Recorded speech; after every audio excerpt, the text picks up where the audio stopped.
หอยที่เราไปเก็บมานะครับก็จะได้มาประมาณนี้เดี๋ยวก็จะมาล้างน้ำนะครับล้างดีที่ติดมากับเปลือกหอยนะครับเราต้องล้างออก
เดี๋ยวเขาได้ขังไว้โชว์แคบนั้นเพราะว่าหมกโชว์มากเลยครับไปมา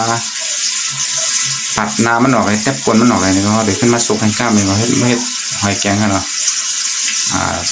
หอยแกงจะเป็นชื่อเลยก็เขาไว้มาด้วยสมุนครับเอาขังไว้แบบนี้ก็ประมาณสัก2-3 ชั่วโมงนะครับให้มันคลาย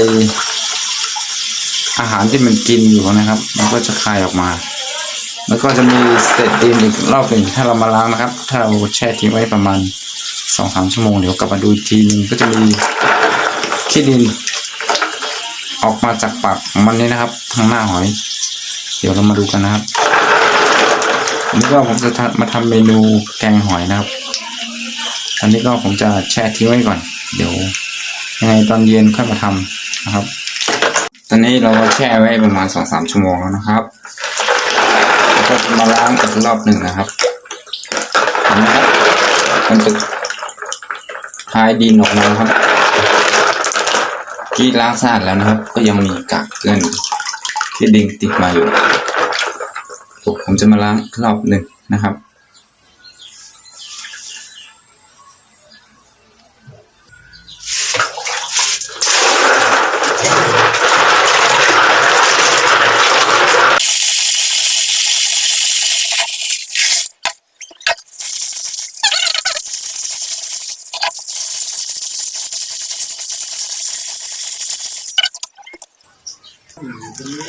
มาเลยครับนี่ผมจะมาสาธิตวิธีการเอา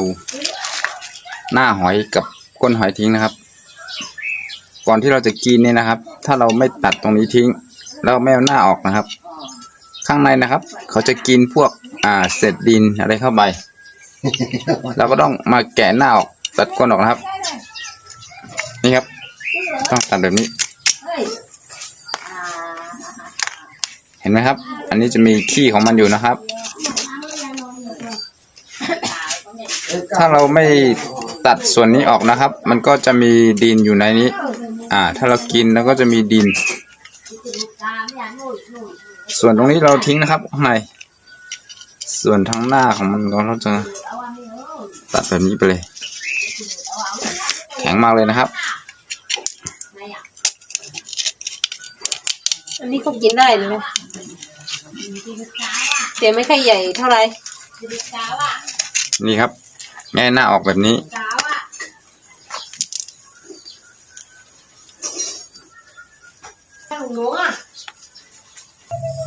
นี่ครับหลังจากที่เราตัดหน้าตัดก้นออกนะครับหน้าตาก็จะออกมาเป็นแบบนี้นะครับก็เหลือเด่นเนื้อข้างในนะครับแล้วก็แช่น้ำไว้ถ้าเราตัดเสร็จแล้วเราก็ค่อยมาล้างอีกรอบหนึ่งนะครับก่อนเขาดีมากินหอยค่ะนะเขาก็ดีมาเต็บตั้งกุนมันออกค่ะแล้วก็เอาน้ำมันเปียกที่ไหนค่ะนะ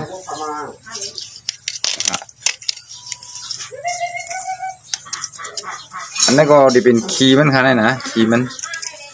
เขาก็ดีเลือกแปดค่ะนะ โอ้หอมเป็ดนี่มันดีฮัดค่ะมันจะมีหมักกินหมักไส้คัดๆคิดๆนะครับเป็นจังดินค่ะนี่ข้างในก็ดีเอาน้ำมันเป็ดให้ค่ะคนก็ให้ไหนครับ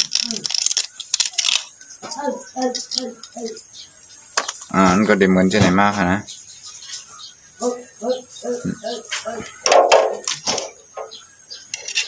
พอคิดอย่างไรตั้งในมันติงงากค่ะนี่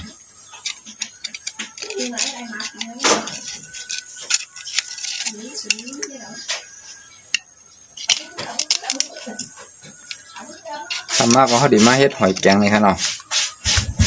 มาด้วยจ้าเขาใครแกงกินก็อะไรใครเฮ็ดข้าวโพดอะไรกันนะหอยเนี่ยเฮ็ดข้าวโพดกินก็หวานหวานนะ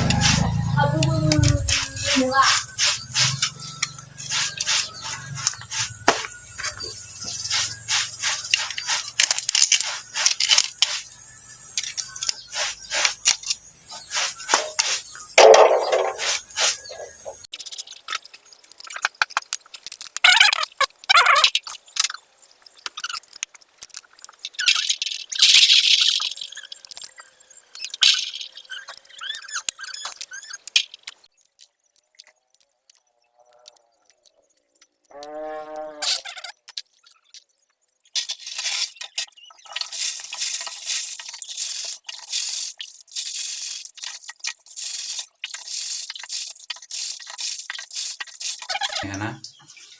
มันก็ดีแคมได้ดีนะคะนะแต่ที่ว่าเด็กกินหญ้าดินมีมาไส้มันเต็มทำเครื่องครับเพราะว่าสูตรแคมไม่ไหนคะนะแทบกลนออกแทบ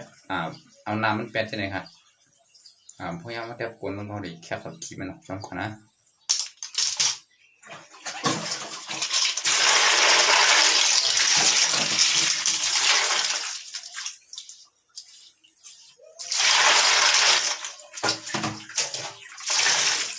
นี่ก็สุกเรียบร้อยแล้วครับอันนี้ก็ให้ดูให้โคนะนี่ก็จะเป็นหน้าตาของหอยอันเขาแทบกลนแทบน้ำมันเป็นแล้วครับ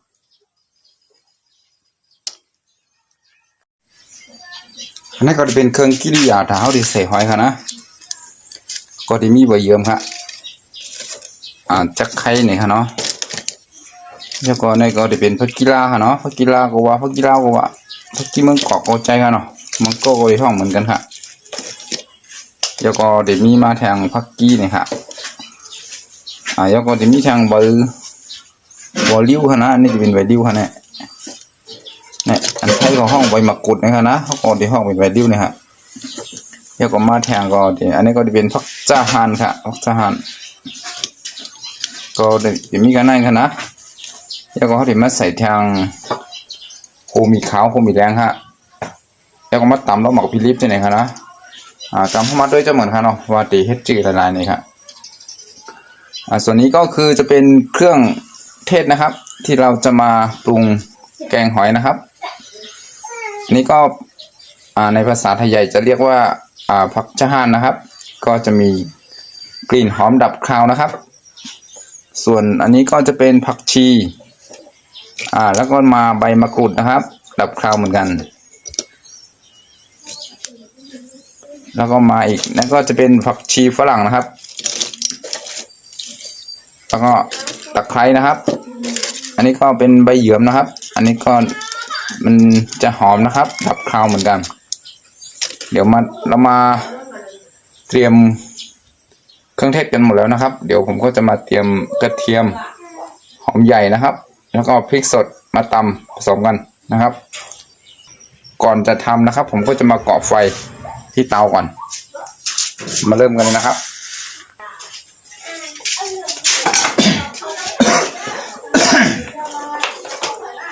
แรกเราก่อไฟในเตานะครับเราก็จะใช้เตาถ่านแบบนี้ใช้ฟืน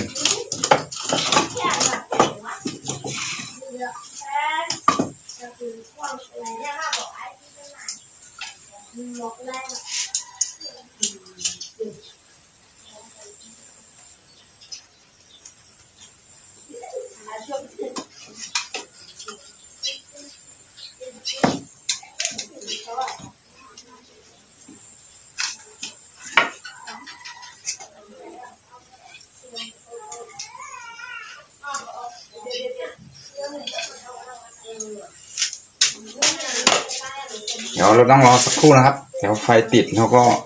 ก่อนไฟจะติดนะครับก็ต้องมาเตรียมเครื่องเทศแล้วตำหัวหอมกระเทียมนะครับกระเทียมเอาไปรีบค่ะใส่เข้านะตะไคร้ครับตะไคร้อันนี้กระเทียมใส่เข้าไปนะครับ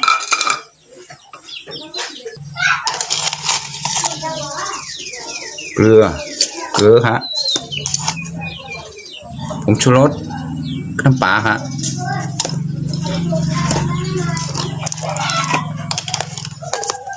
ผงขมิ้นนะครับผงมิ้นครับ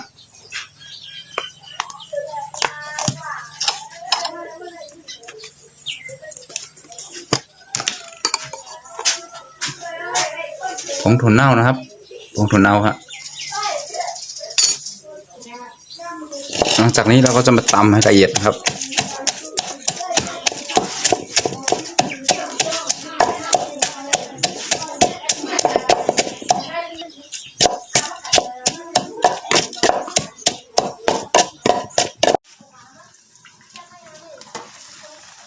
นำโพดเดียวค่ะนะน้ำเดือดแล้วนะครับเราก็จะมาคนแล้วชิมดูนะครับ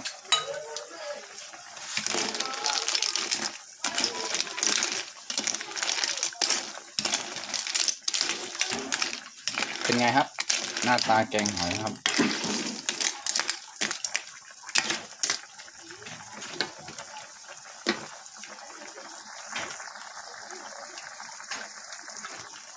ผมก็จะมาชิมดูก่อน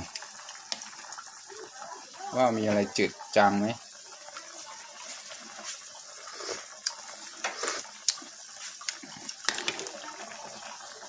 เดี๋ยวต้องเติม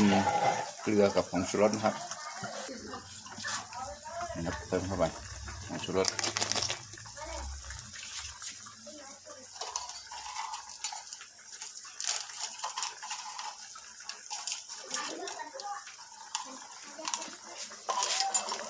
เกลือนะครับเติมเข้าไป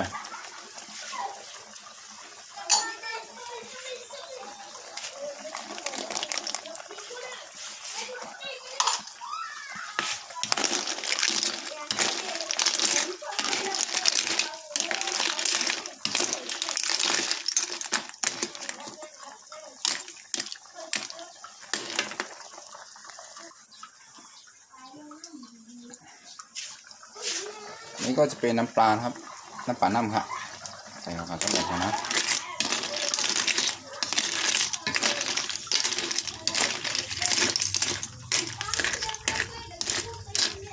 ตรงนี้ก็ปิดฝาไว้อีกสักพักหนึ่ง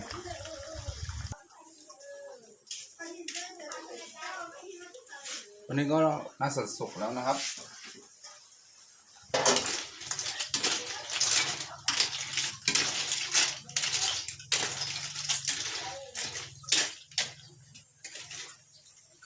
ชิมดูนะครับ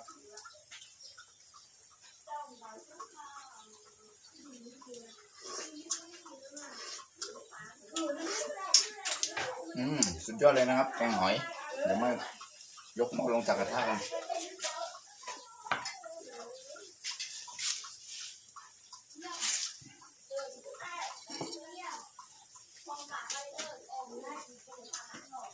กระทะร้อนมากนะครับ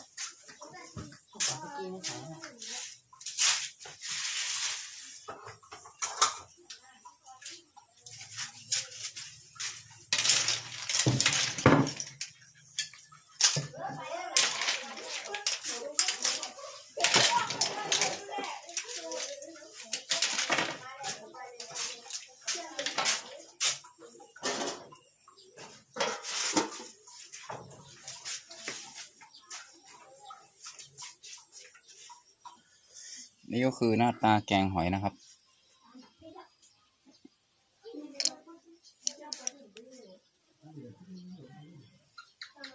นี่ครับ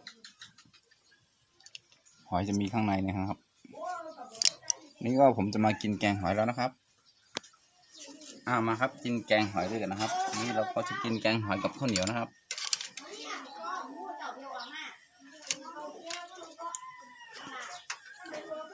เกลือครับ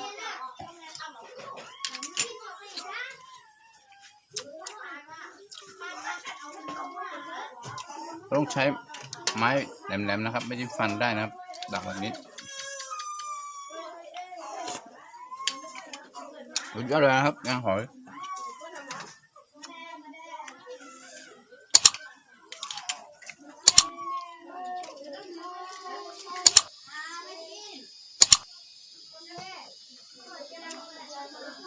นะครับ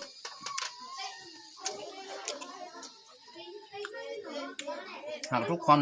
ชอบคลิปนี้นะครับก็ฝากกดไลค์กดแชร์นะครับกด Subscribe นะครับเพื่อเป็นกำลังใจให้ผมทำคลิปต่อไปเลยนะครับสำหรับคลิปนี้ผมก็ต้องขอลาทุกๆคนไปก่อนนะครับเดี๋ยวเราเจอกันใหม่ในคลิปหน้านะครับสวัสดีครับ